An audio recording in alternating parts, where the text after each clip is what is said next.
Sa ngalan ng Ama at ng Anak at ng Espiritu Santo. Amen.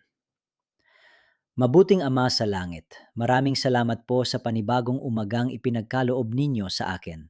Salamat sa hiningang aking tinatanggap, sa tibok ng aking puso, at sa panibagong pagkakataong mabuhay ayon sa inyong banal na kalooban. Panginoon, bago ko harapin ang mga gawain sa araw na ito, nais ko munang ialay sa inyo ang aking puso, isip at kaluluwa. Ikaw ang aking lakas, aking pag-asa at aking gabay. Wala akong magagawa kung wala ang inyong biyaya. Ama, hinihiling ko ang inyong pagpapala sa aking tahanan at sa bawat miyembro ng aking pamilya. Ingatan ninyo kami laban sa anumang kapahamakan, sakit, aksidente at lahat ng uri ng kasamaan. Palibutan ninyo kami ng inyong mga banal na anghel upang kami ay manatiling ligtas saan man kami naroroon. Panginoong Jesus, tulungan ninyo akong mamuhay ng may kababaang loob, pag-ibig at kapatawaran. Alisin ninyo sa aking puso ang galit, inggit, takot at pag-aalala.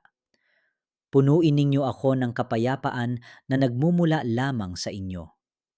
Espiritu Santo, gabayan ninyo ang bawat desisyon na aking gagawin ngayon. Bigyan ninyo ako ng karunungan upang piliin ang tama, ng lakas upang gawin ang mabuti, at ng tapang upang manatiling tapat sa aking pananampalataya kahit sa gitna ng mga pagsubok.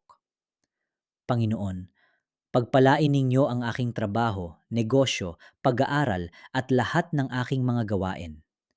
Buksan ninyo ang mga pintuan ng oportunidad na ayon sa inyong kalooban.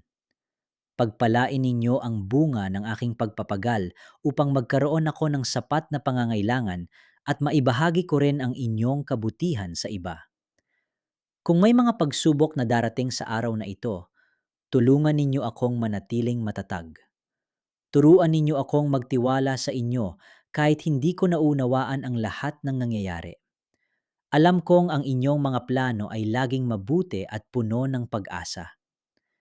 Patawarin ninyo ako sa aking mga kasalanan. Linisin ninyo ang aking puso at gawin ninyo akong kasangkapan ng inyong pagmamahal.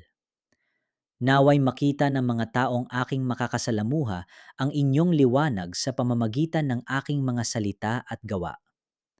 Panginoon, ipinapanalangin ko rin ang lahat ng nanonood at nakikiisa sa panalangin ito.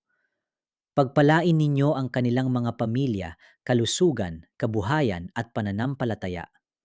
Hipuin ninyo ang mga may sakit at bigyan ninyo sila ng kagalingan. Aliwin ninyo ang mga nalulungkot at bigyan ninyo sila ng bagong pag-asa. Pagkalooban ninyo ng kapayapaan ang mga pusong nababalisa at lakas ang mga pinanghihinaan ng loob. Ama naming mapagmahal, tulungan ninyo kaming mamuhay ng may pasasalamat sa bawat biyayang aming tinatanggap. Turuan ninyo kaming magmahal tulad ng pagmamahal ninyo sa amin. Naway maging tapat kaming mga saksi ng inyong kabutihan sa aming tahanan, trabaho, paaralan at komunidad. Sa buong araw na ito, samahan ninyo ako sa bawat hakbang. Kapag ako ay nanghina, palakasin ninyo ako. Kapag ako ay naligaw, ituwid ninyo ang aking landas. Kapag ako ay natakot, ipaalala ninyo na kayo ay laging kasama ko. Nagtitiwala ako na ang araw na ito ay nasa inyong mga kamay. Anuman ang aking harapin, alam kong hindi ninyo ako pababayaan. Maraming salamat, Panginoon, sa inyong walang hanggang pag-ibig, habag at katapatan. Ang lahat ng papuri, karangalan at pasasalamat ay sa inyo lamang magpakailanman. Ito ang aking dalangin sa makapangyarihang pangalan ni Hesukristo, aming Panginoon. Amen.